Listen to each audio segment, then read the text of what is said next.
Israel, Iran మధ్య తీవ్ర ఉద్రిక్తులు నెలకొన్న తరుణంలో హెలికాప్టర్ ప్రమాదంలో ఇరాన్ దేశ 8వ అధ్యక్షుడు 63 ఏళ్ల ఇబ్రహీం రైసీ మృతిపై పలు అనుమానాలు వ్యక్తమవుతున్నాయి. మే 19 ఆదివారం జరిగిన హెలికాప్టర్ ప్రమాదంలో ఇరాన్ అధ్యక్షుడు ఇబ్రహీం రైసీ, ఆ దేశ విదేశాంగ మంత్రి హుస్సేన్ అమీర్ అబ్దుల్లాహియన్ చనిపోయారని ఆ దేశ ప్రభుత్వ మీడియా సంస్థ తెలిపింది. ఇరాన్లోని అజర్బైజాన్ సరిహద్దులో నిర్మించిన కిజ్ కలాసి, ఖోదా ఫరీన్ అనే 2 డ్యామ్లను ఇబ్రహీం రైసీ ఆదివారం ప్రారంభించారు.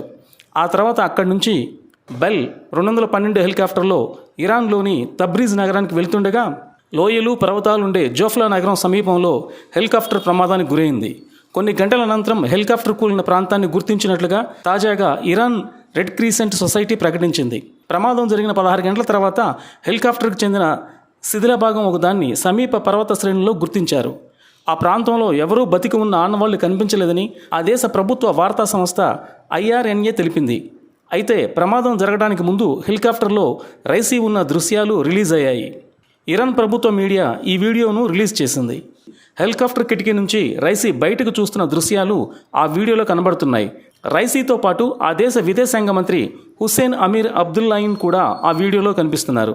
అయితే హెలికాప్టర్ సాంకేతిక లోపం వల్ల కూలిపోయిందా లేక ఏదైనా బలమైన కారణం ఉందా అన్న విషయాలు ఇంకా తెలియాల్సి ఉంది.